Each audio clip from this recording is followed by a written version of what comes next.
is up, everyone? Volathis here, doing a patch note reading for 3.1. As goes light, so goes darkness. And of course, as always, down below I will include a link to the patch notes if you want to check them out and read them. And of course, the first part we have here is the 3.1 video if you want to check that out. First off, of course, we have main scenario quests being added as always. Quite a chain here. And it looks like for the 2.0, they're adding for the main scenario quest dress to call, as well as passing muster and all those. The ones that require item level of 5 has been adjusted to item level 5 instead of just everything has to be item level 5 that you can equip. And down, of course, next will be the chain involved with the Sky Pirates featuring in the Void Arc. And changing how unlock, so for each event here involved with the extreme primals. Of course, they're adding the side story to unlock the dungeons as well as the new extreme fight we're going to be getting. And of course, the next big point of 3.1 is, of course, we're going to be getting the beast tribes added, the Vanu. And of course, in here it lists the location and briefly summarizes over here the quest lines for that. And if I remember correctly, for the Beastmen tribe, they're going to be scaling them, so you can be doing these on lower levels or higher levels, however you see fit. Some changes are going to be made to leave quests being moved elsewhere, and they're adding grand companies are selling now swan feathers and eagle feathers. Let's see here. And they're adding the new company projects, as we can see here, a prime example of the Moogle House, as well as they're making changes to the exploratory voyages involved. And then next in housing, new furnishings being adding. And new items can be grown by gardening. Perfect. And on top of that, now new estate vendor NPC, the steward, has been added. And they've also increased the amount of NPCs allowed in a state. And next we have the tenant feature. This is the shared housing. No, let's see here. There was something important involved. You can apparently only be 2, but I'm not seeing it. Oh, player may only be a tenant for only 2 houses. So while the shared housing is there, there is a limit. They don't want this to be going too crazy or out of hand. And as you can see here, you can mess with your settings of what a tenant can and can't do. And if you're a tenant, you can use their miniature aetheryte to teleport to. And next we talk about the demolishing of the houses. For all you that don't know, after 45 days of inactivity with your house, it'll be destroyed. Now, of course, they do warn you ahead of time. The first email involved in that is the 30 days, and it'll proceed further. And then, of course, after it's demolished, you can reclaim up to 80% of the price you paid for the estate grounds, as well as some of the a lot of the items you put into the house can be paid for back. So even if your house gets demolished, you can get some of the sum you've spent onto the house. Next thing is adjusting with lighting. You can actually change the lighting of your house.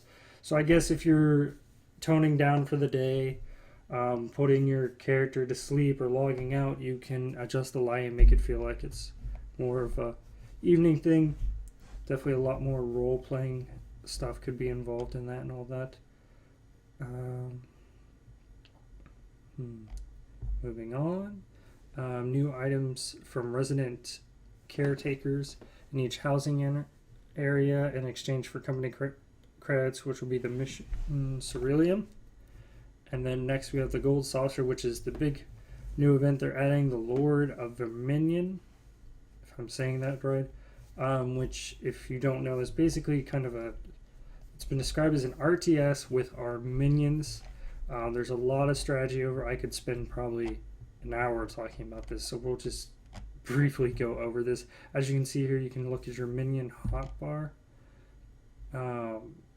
but you have to do it in the Verminion tab in the Gold Saucer, and you can discuss their HP, attack, defense, their speed. I'm guessing that's how many tiles they can move a turn, And then it talks about their special action, what type they are, and if they're what type of auto attack they are.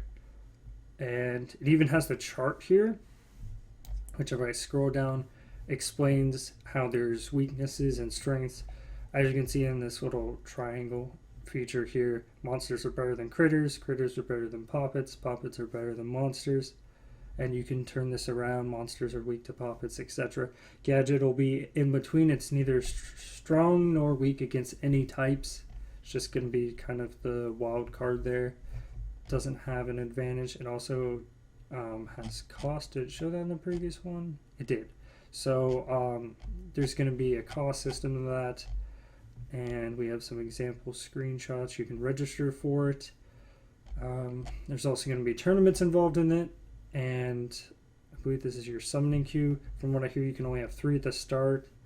Some more examples. Like I said, I'm briefly going over this. Looks like a mini map here. Archaic stones, your gates. These are your spawn zones. You can actually heal and recover. These can be destroyed. And then here's the shields. They can be destroyed, but they can, if I remember correctly, they'll regen over time. So it's going to be a lot of strategy involved in it. It's not just going to be point A to point B. And here's a good example of the HUD involved. From what I can hear, you can adjust this as well. Looks like those are the archaic stones. I'm not sure what this bar is. HP bars. Don't know if that's for you, or I thought the main event was destroying the arcane stones. Well, maybe I'll have to read it. There's going to be tournaments involved in that. And then for you who don't know, there is going to be a ranking system in this. So you'll gain ranking. I'm not sure if you lose ranking.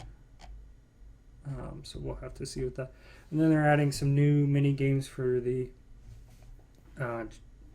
gold saucer. It's going to be the finer miner and the out on a limb. Both of these are just, you're going to swing and try to get a hidden ore or hidden timber. And of course they're adding new items to be obtained through gold saucer currency. It's a nice looking coral mask there, and for some reason let's put a turkey on their head. And let's see here, there's going to be a minion trader now in the gold saucer. It's going to be at this location and offers minions in exchange for gil or MGP. There's also going to be a modern, I cannot say that word right now, salesperson. This will be with the new hairstyles that are involved, including hairstyle design contest winners in exchange.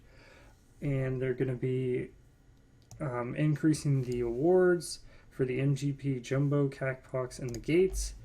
New cards have been added.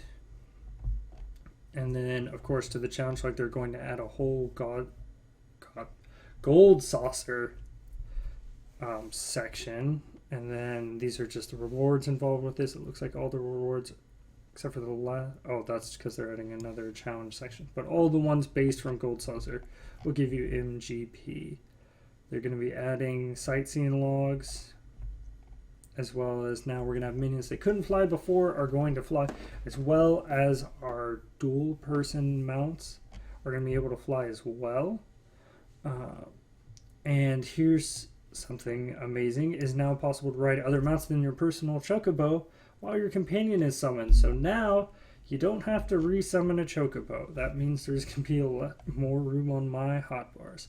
And then of course new hairstyles as always. They're going to be adding a couple new emotes here.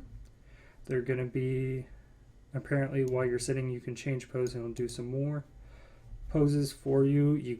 There's now an 8th right in Idleshire, so you can transfer easier, and players can ride their mounts in Idleshire finally, so no more running around. So let's talk about some class changes here. For Gladiator, shield swipe is an ability that does not trigger global cooldown, so now you can shield swipe.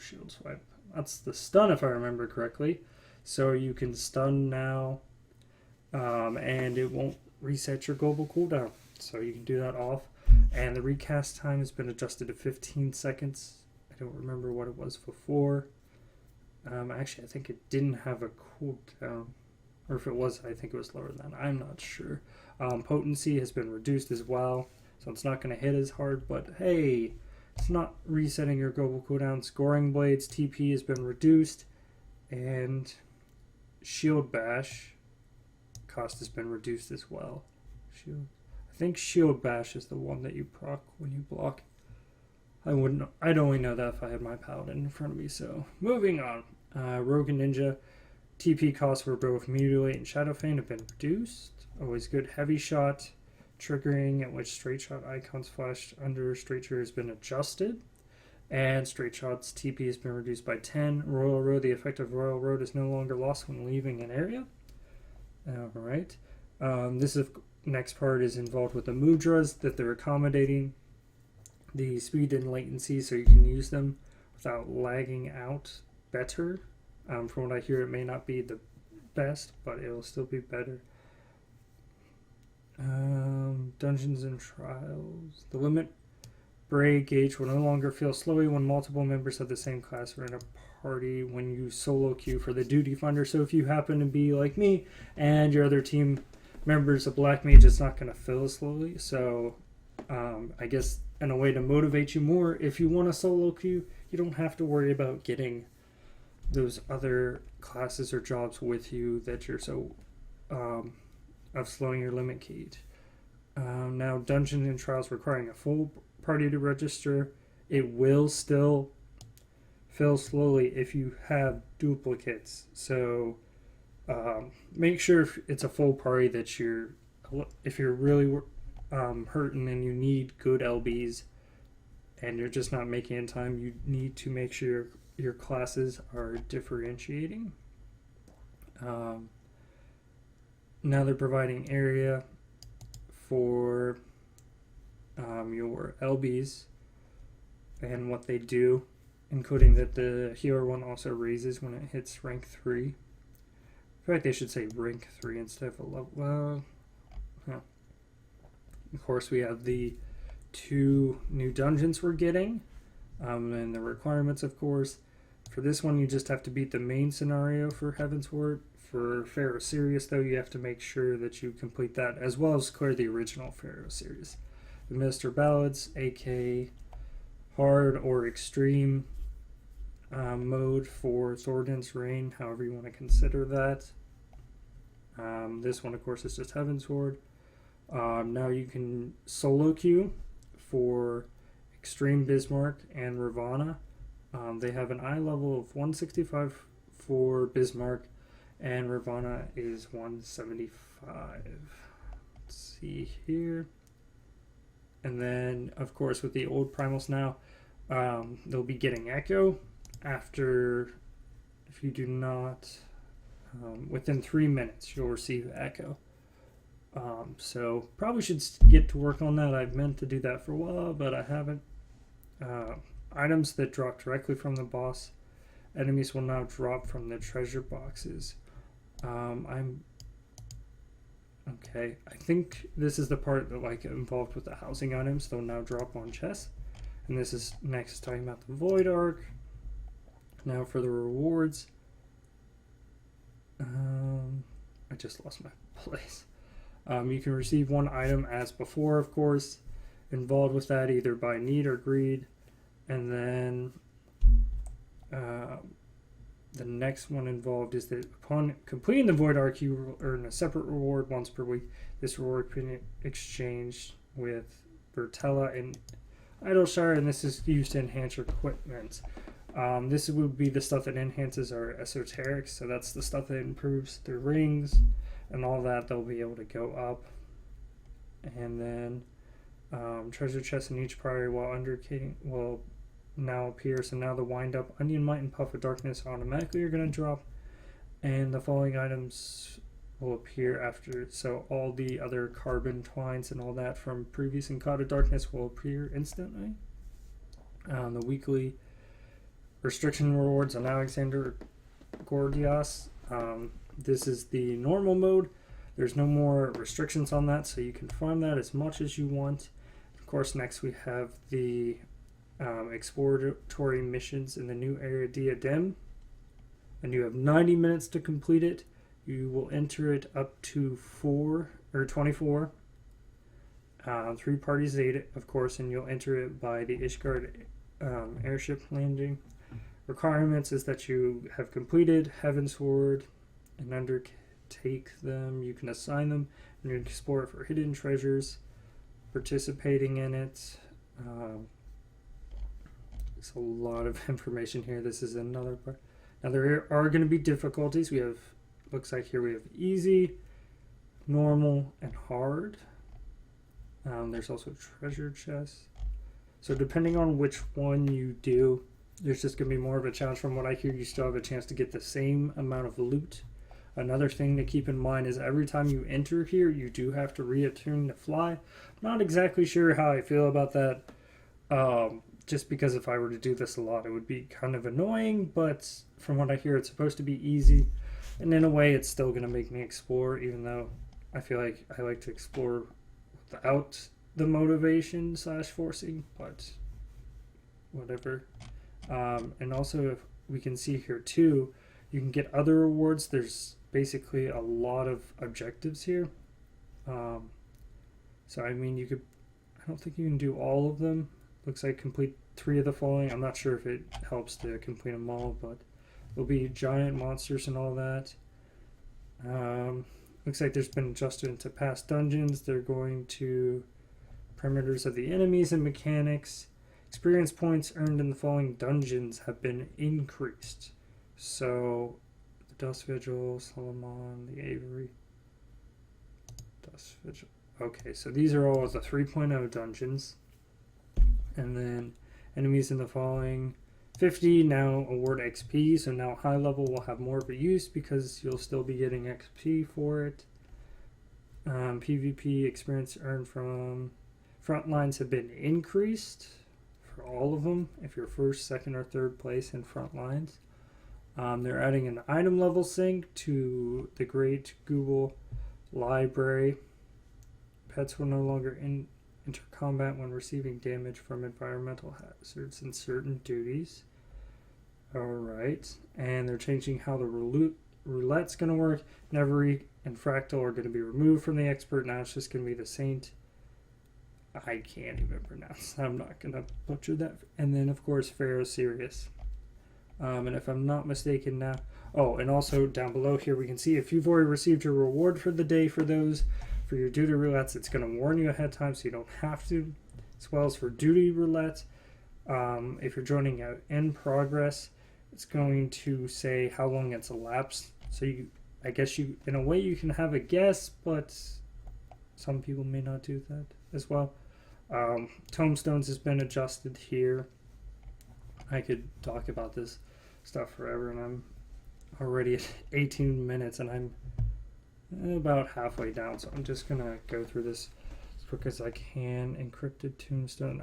You can buy these for poetics. The encrypted tombstone, carbon twine, carbon coat, and then down below they're also nerfing the amount of tokens it takes to buy these pieces of gear, so you'd be able to spend a lot more poetics quickly. I have a feeling in a way they're probably eventually going to eliminate poetics, possibly. Or if not, they may just eventually slow it down. I'm not too sure. Just a guess, though. They're going to be making it... let's see here. They're going to be adjusting Centero seals. So those are the current ones, I believe. So we're going from the cap of 500 to 1,000. And the number of seals increased for A and S are going to be up. S are going to be worth 50. They're going to be worth the 20. Mostly involved with that is a clan marked log, which I'm assuming will be used to buy the gob twine and all that down below here. Looks like we only get gob twine and gob coat, but those are going to be bought with these clan mark logs again. Down below, the allied seals for all these is going to be, dare I use the term, dirt cheap. These are going to be real nerfed. And then down below we can see the new items as well as new recipes. These are adjustments to potions. It looks like they're making them all stronger and more relatable with our stats increase and everything. And then of course we have the Emperor's New Fist. This is the for monks who want to make it look like they don't have a weapon. Following items can be dyed. These are involved with the holiday gear. And then selling price of weapons, accessories obtained from treasure coffers have been reduced. So selling gear from the new zones has been decreased. Buying of these type of items have been increased. Following items have been added to the inventory of the calamity of Savagers in all city-states. So the custom-made stuff, this is like your level, I think, 5 gear. These are just their items you can't get anywhere else. So you can buy these now, as well as the Mandeville and all this. And of course, they have the requirements there. Number of items received. The Splendor vendors and Idleshire, Purified Coke, and all that, they've been increased. They've been tripled. And then down below, the actual red scripts involved to get these HQs have been decreased. And then they're going to be adding a lot more recipe sections involved in that, including the specialist recipes that we'll be getting in, etc. And you can sort it and search all of that. And we see plenty of examples here. Crafting method, though. I wonder how that works. Oh well. And then items have been changed so they can either be sold, desynthesis, submitted, or expert. That's a lot. New minions, new mounts. We have our nail mount, Pegasus. Not sure what they're going to be linked to. And then we're getting a better kind of camera setting. The idling camera, you can use it and it'll works at a fixed point camera which cycles randomly through the vantage points of other characters and NPCs in your area. So a lot more useful for your screenshots. And then there's going to be a new group pose. And this will be the last general emote used. New achievements are going to be added. That's a lot of achievements. Let's see here. Applying glamours of an item that occupies both body and head slot. So you can now use glamours on equipment that occupies multiple slots. So think of Odin's armor, of course. That's usually the easy example. Following in changes for the sub-command, you can try on multiple pieces. Apparently you can save them. I'm not sure how. Maybe that's just saving in between. Title button has been added. The main menu. Beast tribes have been divided between the two new ones. The Verminion tab. We're going to be getting a new dye that's going to be called the rare dyes, like the pure white. Now there's going to be a new one called like general purpose pure white dye, and these will be tradable. Let's see here. There's just so much. I have so little time to go through all this. Gold dance, huh? So they're adding new text commands, new phrases added to the dictionary, issues, new items involved. 205, so that would probably be from our new extreme mode that we're getting. Then I think there's 200 Void Arc. So Void Arc will be 200. So if you don't have S's for that, you can get that. Some more little things here. Level 1 cap, so we're getting barrettes and stuff. I'm interested in the Plague Burners. This is 185. I'm thinking this is going to be the new dungeon gear. So I think it's a good spread on the eye levels. A lot more things here. Probably a lot of this too is probably crafted. I just don't feel like reading all over this. Mithril Triad card. That'll probably be a new buy on that.